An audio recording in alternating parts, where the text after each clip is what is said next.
At our engagement ceremony, my fiancé declared, "My ex will always be a part of my life. Accept it, or we end this now."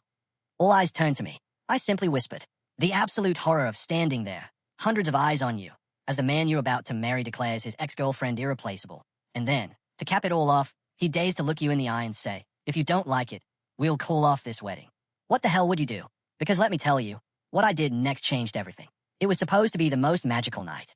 The Charleston sky was a masterpiece of orange and pink, framing those beautiful church steeples. We were at this absolutely stunning estate, all modern grandeur mixed with classic southern charm. Soft jazz music drifted through the air, mingling with the scent of jasmine. This was my engagement party for Amelia Hayes and Jackson Pierce. Everyone thought we were the perfect couple. I was in this gorgeous lavender dress I'd sketched myself, feeling genuinely happy, greeting everyone who'd flown in. As an architect, I guess I'm pretty structured and thoughtful, but I have this quiet strength, principles I don't easily bend. Jackson, my fiancé, he was the center of attention, all charm and confidence in his custom suit. He was this hotshot young entrepreneur, heir to a huge business. To the world, we were the dream, the brilliant architect and the prince of business. My mom, with tears in her eyes, just kept saying, "I've never seen you so happy, honey." Jackson wrapped an arm around her, promising, "I'll take great care of Amelia." My dad, a quiet university professor, just clapped Jackson on the shoulder, beaming. Everyone was just delighted. Jackson's family, too. I was the perfect independent, cultured Charleston girl to boost their image. But you know how it is. Sometimes, there are these tiny little cracks you try to ignore. I noticed things, like when one of Jackson's old friends slapped him on the back and said, "Finally, someone to tame this wild lion." Jackson's laugh sounded a bit hollow, and his eyes darted away, searching for something. And then there were these other weird moments. Mid-conversation, Jackson would go silent, his smile would just fade, and he'd be typing something on his phone. When I asked, it was always the same. "It's nothing, honey, just stress from work." I chose to believe him. I mean, love is built on trust, right? I thought our foundation was solid. That night, we were celebrating laying the first stone. Little did I know, Jackson himself was about to take a giant sledgehammer to it. After dinner, with the smooth jazz trio playing, the MC announced the speeches. My dad gave a heartfelt, wise speech. Jackson's dad followed with all this pride for his son, welcoming me warmly. Then, it was our turn. A big round of applause for Jackson Pierce and Amelia Hayes. The MC boomed. Jackson took the mic, scanning the room, smiling broadly. "Good evening, everyone. Being here with Amelia is a dream come true. She's extraordinary, intelligent, talented, and most importantly, she understands me." Guests were smiling, dabbing at tears. I looked at him, my heart overflowing. This man was going to be my husband. Then, he paused. The smile on his face slowly morphed into something serious. The festive atmosphere, it just shifted. "In building a relationship, I believe in one thing," he continued, his eyes now fixed on me, like we were the only two people there. "Absolute honesty. From the very beginning. That's the most important pillar. That's why tonight, in front of all of you, I want to make one thing clear." Silence. The jazz music, it just seemed to soften, almost dissipate. People leaned forward, curious, waiting. Jackson took a deep breath, and then, in a clear, firm voice, he uttered the words that would stop time. "Clara Reed, my ex-girlfriend, will always be a part of my life." A murmur rippled through the guests. Clara Reed. Everyone knew the name. They'd been together for years, broken up right before he met me. Jackson raised a hand for silence. "I will never abandon her, whether as a friend or a business partner. Our relationship has changed, but our bond will exist forever. This is a part of me, a part of my past and my present." Then, he turned his gaze completely to me. His face was defiant, like he was putting me on trial in front of everyone we knew. "Amelia, if you don't like it," he said, his voice booming through the speakers. "If you can't accept that, then we'll call off this wedding." The world stopped. The music died completely. The clink of a dropped spoon sounded like a gunshot. Hundreds of eyes, which had just moments ago held admiration, now swung toward me. Shock, pity, confusion, a touch of cruel curiosity. My parents' faces turned white. My dad clenched his fists under the table. My mom stared, mouth agape, horrified. Everyone was watching, waiting for my reaction. The tears, the drama, the breakdown. But in that moment, for me, it was like being in a soundproof bubble. A ringing in my ears drowned out every whisper. I didn't see the judging eyes. I only saw Jackson, the man standing beside me, who had just emotionally stripped me bare in front of all our loved ones. And what I felt wasn't shame, wasn't the sharp pang of betrayal. It was astonishing clarity, a cold surge of it. In seconds, all the puzzle pieces about Jackson clicked. His distant attitude, the secretive phone, the late-night business calls. It all pointed to Clara Reed. Jackson wasn't being honest. He was declaring his power. He wasn't asking for understanding. He was issuing an ultimatum. This wasn't a relationship built on honesty. It was built on his terms and conditions. which he just read aloud. And I, Amelia Hayes, suddenly realized I was unwilling to sign that contract. My hands trembled, not from fear, but from a growing adrenaline. I looked into Jackson's eyes, still defiant. I saw arrogance there, the absolute certainty that I would bow my head, maybe cry, and reluctantly agree to save face. He didn't know me at all. An almost imperceptible smile formed on my lips. Without breaking eye contact with Jackson, I reached out to the paralyzed MC and asked for the second microphone. He was so stunned, he just handed it to me on pure instinct. I brought it to my lips. The silence was deafening. I could feel my mother's heart pounding from across the room. I could feel the tension of everyone waiting for me to shatter. I took a slow breath. My voice, when it came out, had no tremor, no sob. It was perfectly clear and steady. Okay, just that one word. Then, calmly, I placed the microphone back on the table. I turned slightly, gave my parents a small, reassuring nod, a silent message. It's all right. I'm okay. Then, with the elegance of a queen, I turned to the still frozen MC. In my normal voice, I said, "We can continue. I believe dessert can be served now." The effect? Far more devastating than any scream or tear. Utter confusion swept the room. Guests looked at each other, totally bewildered. Jackson was the most surprised. His arrogant face now showed astonishment. This wasn't the reaction he'd planned. He expected a fight or surrender. He was completely unprepared for this calm acceptance that somehow felt like a total, absolute rejection. I sat back down, picked up a glass of water, and drank slowly, as if Jackson's speech hadn't been a bomb that had just destroyed my future, but a slightly odd, little interlude. And among the ruins of my life's plans, for the first time, I felt whole. I survived the rest of the party on autopilot. I smiled. I nodded. I thanked the guests who gave me pitying looks, but I met their gaze with such serenity that they were the ones who looked ashamed. Jackson tried to pull me aside a dozen times. "Amelia, we need to talk." "What did you mean by okay?" he whispered nervously. Each time, I replied, "Later, Jackson." My voice was polite, but icy. An invisible wall had gone up, and for the first time, he couldn't break through it. When the music finally stopped and the lights began to dim, my family and I left. I hugged Jackson's parents, who looked equally confused. "Thank you for coming," I said, as if nothing had happened. The drive back to our house was surreal. No one spoke. My dad gripped the steering wheel, knuckles white. My mom stayed out the window. I looked out at the city lights, which usually felt so warm, now blurry and distant. But I wasn't sad. The dominating emotion was relief, as if a heavy burden, one I hadn't even known I was carrying, had finally been lifted. I replayed Jackson's words, not with emotion, but with the cold logic of an architect examining cracks in a building. His declaration wasn't a small fissure. It was fundamental damage to the foundation. You can repaint a building, change the interior, but if the foundation is weak, it's only a matter of time before everything collapses. Any effort to repair it just delays the inevitable. Better to demolish it now and build something new from scratch. On solid ground, the silence in the car wasn't empty. It was filled with my parents' love, their wounded dignity, and the unspoken question of what came next. I knew they were holding back from me, giving me space. When we stopped in front of our cozy home, my dad turned off the engine, but for a moment, no one moved. Finally, he turned to me. In his usually kind eyes, there was a storm of contained emotions. "Amelia," he said, his voice low, a little hoarse. "Whatever you decide, your mother and I will always be behind you. Always." My mom turned, tears finally rolling down her cheeks. "Don't worry about what people will say. Just think about your happiness, honey." That unconditional support, that was the only thing that nearly broke my composure. A warmth spread through my chest. I didn't cry, but I reached out and took my mother's hand. "Thanks, Mom. Dad," I whispered. I knew what I had to do. I went to my room. It's a reflection of me, pearl gray walls, minimalist furniture, a big drafting table facing the window. Orderly, efficient, serene. I didn't slam the door or throw things. I just sat on the edge of the bed, letting the quiet night envelop me. My phone vibrated incessantly. Dozens of messages from worried friends. Missed calls from Jackson. I opened his messages. "Amelia, pick up the phone. We need to talk." "Amelia, did you do that on purpose to humiliate me with that ridiculous answer?" "Amelia, I was just trying to be honest. Why are you acting so childish?" "Amelia, answer me." I read them without emotion. His words were the final confirmation I needed. In the midst of this crisis, what concerned Jackson wasn't my hurt feelings or our collapsing relationship. It was his own bruised ego and damaged image. He was twisting facts, making himself the victim of honesty and labeling my reaction as immature. I put my phone back on silent. There was nothing more to talk about. Everything had already been said. I went to my drafting table, turned on the lamp. On the wall were sketches of a wedding dress, blueprints for our future house, a color palette for the decor. For months, they'd been a source of joy. Tonight, they looked like relics from someone else's life. With a decisive movement, I took them down, one by one. I didn't rip them. I stacked them neatly and put them in the bottom drawer. Out of sight, out of mind. Then, I opened my laptop. The screen's light illuminated my calm, resolute face. I opened a folder called Wedding Prep AP.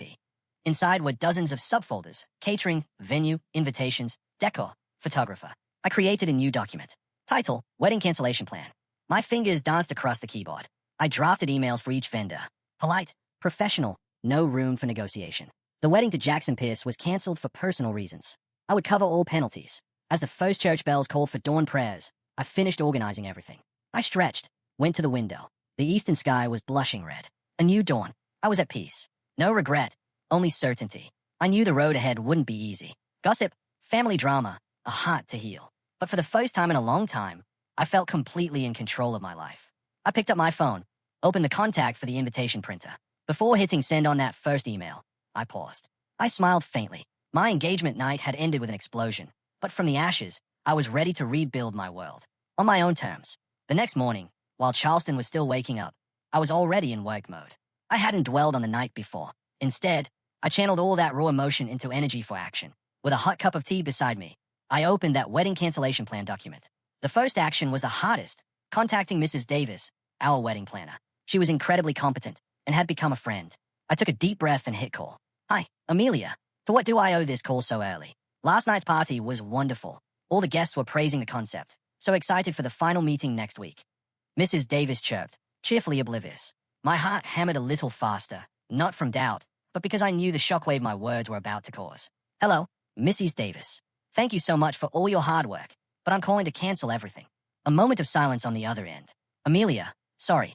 I think the connection isn't great. Did you say? Cancel. Cancel the wedding, Mrs. Davis. My voice was still calm. Clay, my wedding to Jackson is not going to happen. I need you to stop all proceedings and contact all the vendors. I will cover all cancellation fees. Please send me a breakdown. This silence was longer.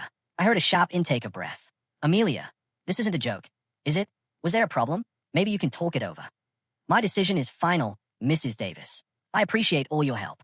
I interrupted softly, but firmly. After that call, I felt the first real weight lift. I started sending those emails one by one, to the printer, the dress designer, the caterer, the estate manager. Each click of the send button felt like a step away from the ruins of a failed future. As I was composing the email to the decor company, my parents came into my room. Their faces looked tired. They hadn't slept well either. My mother started softly. Amelia. I swiveled in my chair. Hi, Mom, Dad. I'm just handling the cancellations, I said, gesturing to my laptop, showing them I was already in action before they could hesitate or question. My father came closer, seeing the vendor list. He let out a long sigh, but a flicker of relief shone in his eyes. He saw his daughter, strong. Let me handle the financial matters and the penalties. You just focus on yourself. No, Dad. This is my responsibility. I started this, and I need to finish it. I just need your support. And that support came. A bowl of hot soup from my mother, a gentle pat on the shoulder from my father. They didn't bombard me with questions. They trusted me. Of course, the shockwave didn't stop there. Calls from relatives poured in, voices laced with surprise and disbelief. I responded to each with the same calm phrases, leaving them speechless. Around noon, the real storm arrived. My phone rang. Jackson Pierce. I declined. Seconds later, an email notification arrived from the estate manager, CC to Jackson. Confirmation. Cancellation of wedding event Jackson Pierce and Amelia Hayes. A text from Jackson came immediately after, all caps. Are you crazy? You actually did this without even talking to me? I read it and put my phone down. I knew Jackson would come, and I was ready. Sure enough, that afternoon, a black sports car screeched to a halt in front of my house. Jackson got out, his face red with anger. He hadn't even bothered to park properly, leaving the car at a diagonal. He banged on the door. My father opened it. Mr. Hayes, I need to talk to Amelia, Jackson said, skipping pleasantries. His tone was demanding. Come inside first, Jackson. Let's talk calmly. My father tried to pacify him. There's nothing to talk about calmly. I need to speak with her now. I appeared from inside. I'll handle this, Dad, I said serenely. I walked to the entryway, looking at Jackson with a blank expression. What is it? Jackson. His anger erupted. What is it? You canceled our wedding over email. You humiliate me in front of hundreds of people, and now you act like nothing happened. Where is your head, Amelia Hayes? My head is exactly where it should be, Jackson, I retorted coolly. In a place where I can think clearly. You were the one who humiliated both of us with that ridiculous ultimatum at our engagement party. It wasn't an ultimatum. It was honesty, he shouted, his voice attracting the attention of some passing neighbors. I just wanted you to understand my position. I was asking for understanding, and you repay me with this humiliation. Understanding is a two-way street, Jackson. It's discussed in private, not declared unilaterally in public to test your partner. That's not honesty, it's arrogance. I crossed my arms. Each of my sentences was delivered with a sharp, logical emphasis that disarmed his every argument. He looked frustrated, running his hands through his hair. Fine, fine. I was wrong. I chose the wrong time and place. But was this reaction necessary? Canceling everything. Do you know what this means for our families? For the Pierce Group's reputation? And there it was again. His concern wasn't for my broken heart, but for his family's reputation.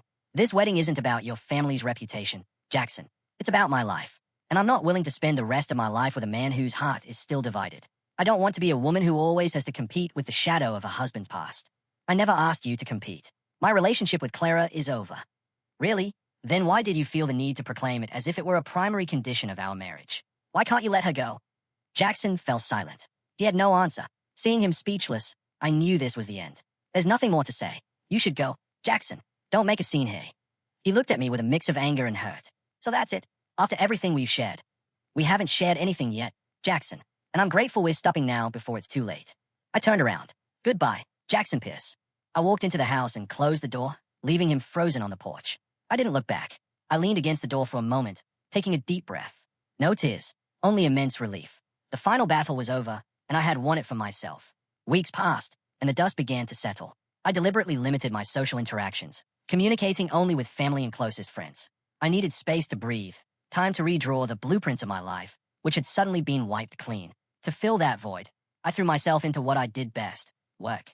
I contacted a senior architect, letting him know I was looking for a new, challenging project, something that could absorb all my attention. The opportunity came sooner than expected, a proposal to restore and convert a historic building. An old townhouse in the heart of Charleston's French Quarter. It had been acquired by an art collector who wanted to transform it into a modern art gallery. For me, this project was more than just a job. It was the perfect escape. The French Quarter, with its cobblestone streets and echoes of history, was the ideal place to heal. The restoration itself was a fitting metaphor for my life, taking something old, broken, and forgotten, and giving it new life and purpose without erasing its original soul. The first day I visited the site, I fell in love.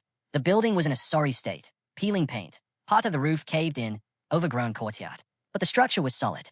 The old wooden columns stood with dignity. The delicate ironwork on the balconies told stories. I walked alone through the dusty rooms, running my hand over the cool plaster. I could envision the light streaming through the clean windows, the old heart pine floors gleaming. How modern art would contrast beautifully with the classic architecture. The project was complex, demanding precision. Collaborating with the Historical Preservation Society, finding local artisans, designing a modern interior.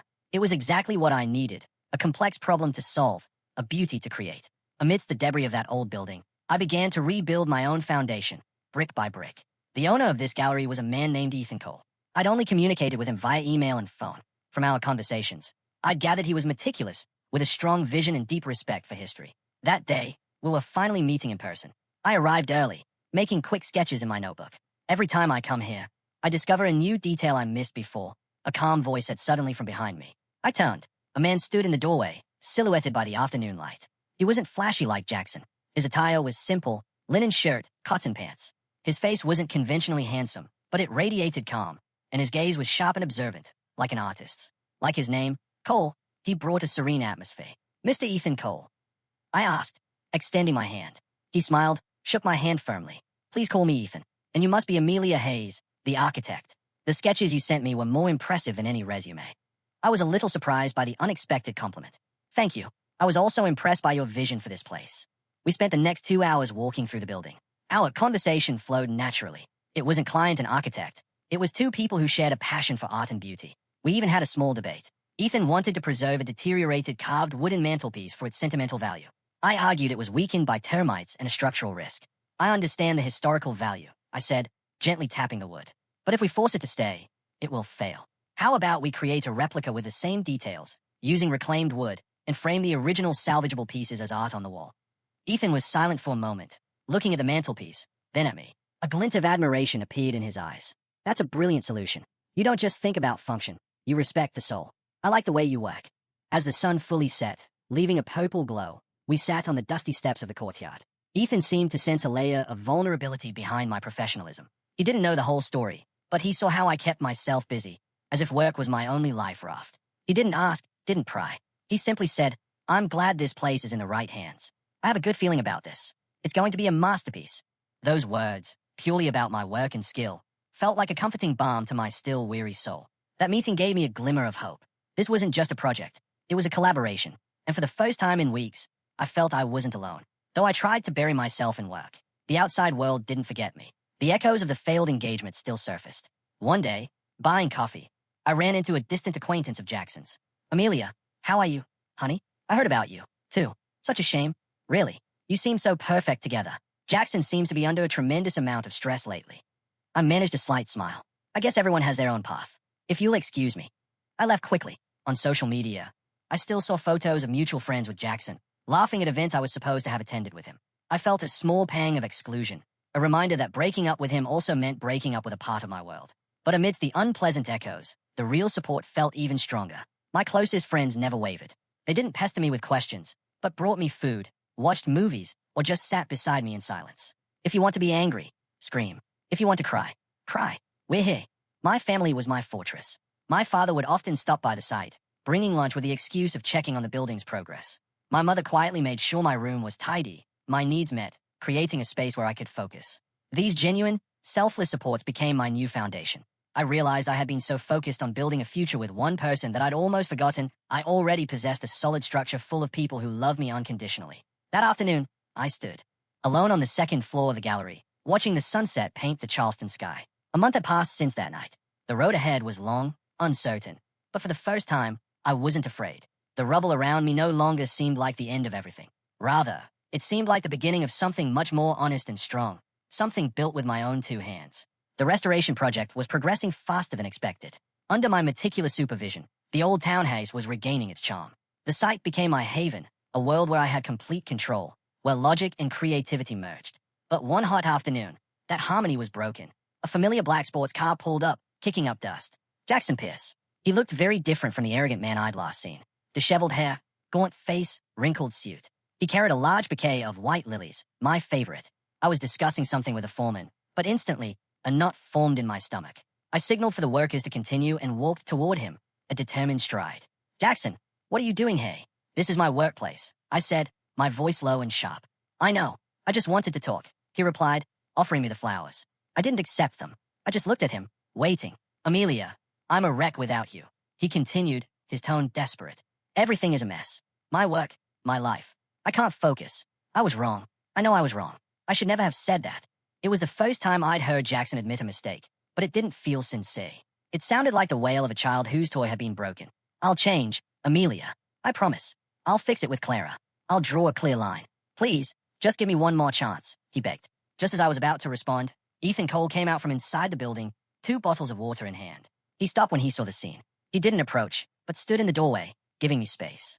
Yet, his presence felt like silent support. Jackson's eyes immediately caught Ethan's presence. The pitiful expression on his face instantly transformed into jealous sarcasm. "Ah, so that's what this is. You didn't waste any time finding a replacement." My patience snapped. "Stop it, Jackson," I hissed. "Don't drag others into the problems you created. My decision has nothing to do with anyone but you and your actions. Now, please leave." "But, Amelia, leave." I repeated, louder this time, causing some workers to turn. "And don't ever show up at my workplace or look for me again." Jackson's face hardened. He roughly threw the bouquet of lilies on the ground. Without another word, he turned, got in his car, and sped away, leaving a cloud of dust and a pile of crushed white petals.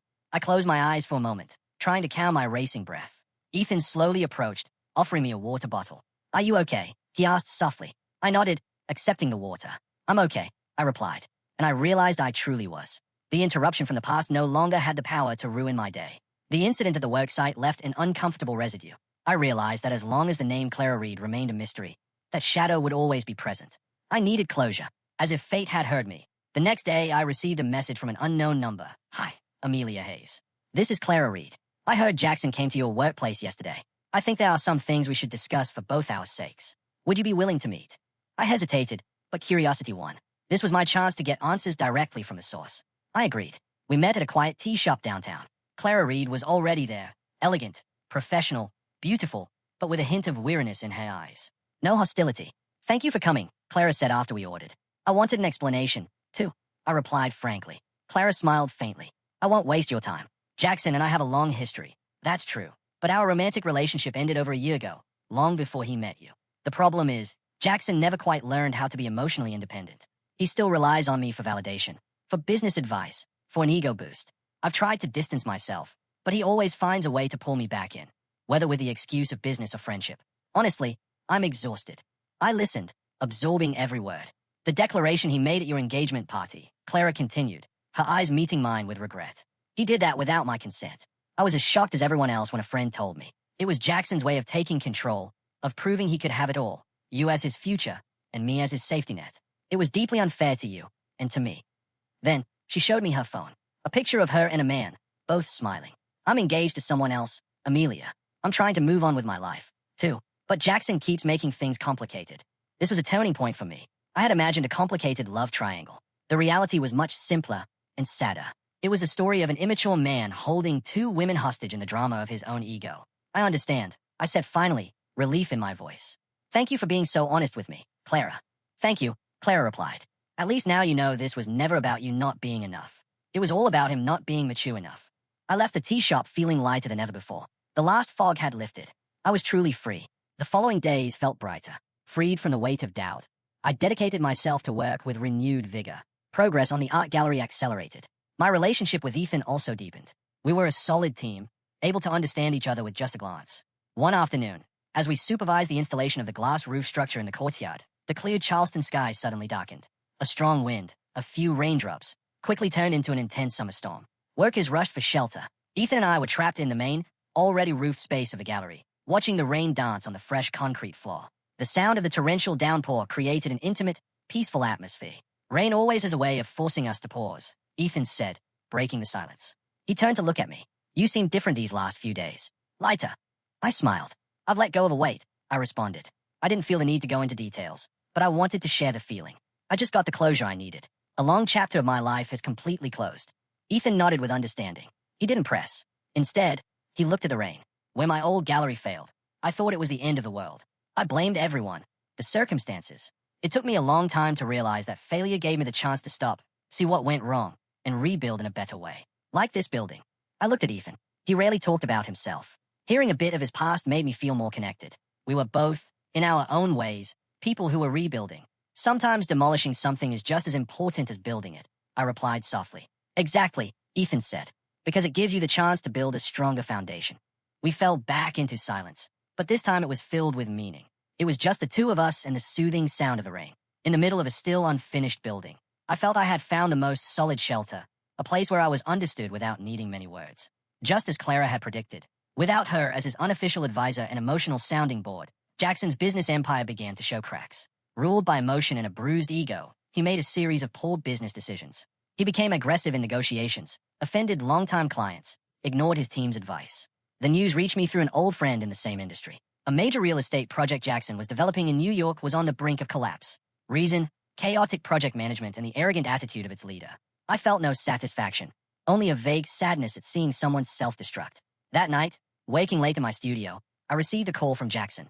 This time, I decided to answer, feeling that perhaps this would be the last. The voice on the other end was panicked and desperate. No arrogance left, only despair. Amelia, it's all gone, he said, his voice trembling. The project failed. The investors are gone. It's all my fault. There was a pause. I waited. It's Clara's fault, too, he continued, his tone shifting. She wouldn't help me at all. She left me alone. And then the blame turned to me. And it's your fault, too. If you hadn't left, I wouldn't be like this. I need you. Amelia, why did you leave me when I needed you most?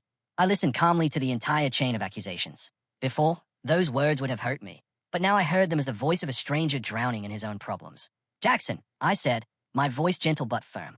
Blaming everyone else isn't going to solve your problems. You made your own decisions, in business and in our relationship. But I hope you find a way to fix everything. I interrupted him. But that's not my job anymore. I have my own life now. Goodbye. I hung up before he could reply. This time, I had truly, completely severed the last tie. I no longer felt anger or pity or even cared. I just felt neutrality. And neutrality was the most absolute form of freedom. 2 months later, the art gallery project reached its first major milestone. The entire main structural restoration was complete. New roof, reinforced walls painted in their original colors, heart pine floors polished to a shine. To celebrate, Ethan suggested a small toast for the core team and artisans. That afternoon, in the still empty central hall, we gathered. The atmosphere was warm, filled with gratitude. For me, the moment was emotional. I looked around at the high ceilings, the sturdy columns, the golden sunlight streaming through the large windows. I had done it. I had transformed ruins into something beautiful and hopeful. It was a tangible testament to my ability and perseverance. After the workers left, only Ethan and I remained. We stood side by side, contemplating our work in comfortable silence. There was a time I wasn't sure this place could be saved, Ethan said, his eyes scanning the room. But you saw its potential and brought it back to life. We brought it back to life, I corrected with a smile. It was a team effort. Ethan turned to face me, his gaze deep and soft. Amelia, he said, his voice more serious. Working with you these past few months has changed more than just this building. From the first day I met you, I admired your strength, your talent, your way of seeing beauty where others only see ruins. But over time, I realized I wasn't just admiring Amelia Hayes, the architect. He paused, searching for the right words. I've grown to love you. The confession was quiet, sincere, and without pressure. Not a grand declaration, but an honest expression of feeling. I looked at Ethan's face, bathed in the sunset light. I saw warmth, respect, sincerity, all the things I had once longed for. I didn't need to answer with words. The most genuine, brilliant smile I'd had in years spread across my face. In the middle of the gallery that had become the symbol of my own rebirth, I knew I had not only rebuilt a building, but I had found a new foundation for my heart. And this time, it felt incredibly solid. Ethan's sincere confession opened a new door. We didn't rush. We let the feeling grow organically, the same way we'd nurtured the old townhouse.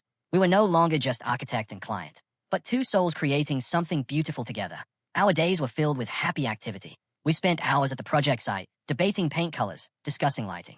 I focused on technical aspects. Ethan brought the artistic touch. We complemented each other perfectly. We often stayed after the workers left, sitting on a blanket on the still dusty floor, sharing a simple dinner, talking about things beyond work. I told him about my dream of designing schools in rural areas. Ethan told me about his travels to meet local artists. In these relaxed conversations, I found a peace I had never felt with Jackson. With Ethan, I didn't need to be the best version of myself. I could be my complete self. The sometimes too perfectionistic architect, the woman still healing her wounds, the dreamer with strange ideas. And Ethan accepted it all, even adored every detail. I love how you furrow your brow when you're deep in thought, Ethan told me one night, brushing a strand of hair from my face. It looks like you're drawing the blueprints of the universe in your head. I laughed, my cheeks flushing. For the first time in a long time, I felt seen as a human being with all my complexities, not as an accessory or an asset. The process of building the gallery became a metaphor for our relationship. Slow, thoughtful, respectful of the past, but with a clear vision for a bright future. When the interior work was nearing completion, Ethan surprised me. Do you want to come home with me this weekend? He asked casually. Not to my apartment, but to where I grew up. My mom has been wanting to meet the brilliant architect who transformed this old building. My heart fluttered. It felt like a big step. I remembered how formal and tense my first meeting with Jackson's family had been, so focused on image.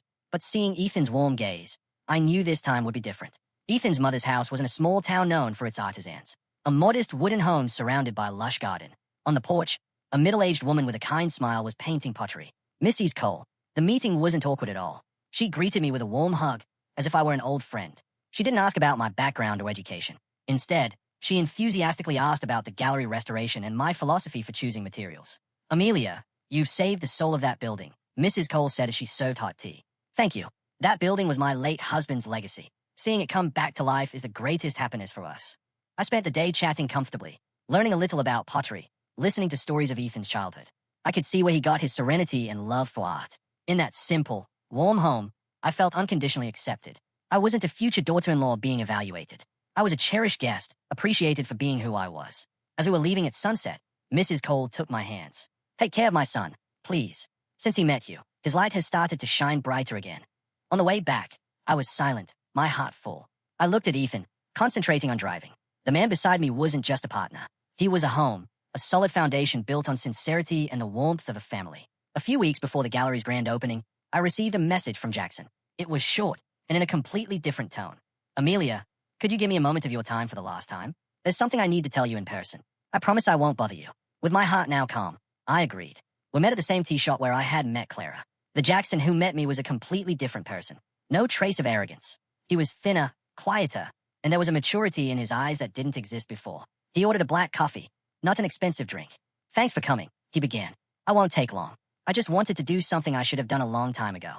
He looked me directly in the eyes. I'm sorry. His voice was firm, sincere. I apologize for everything I did.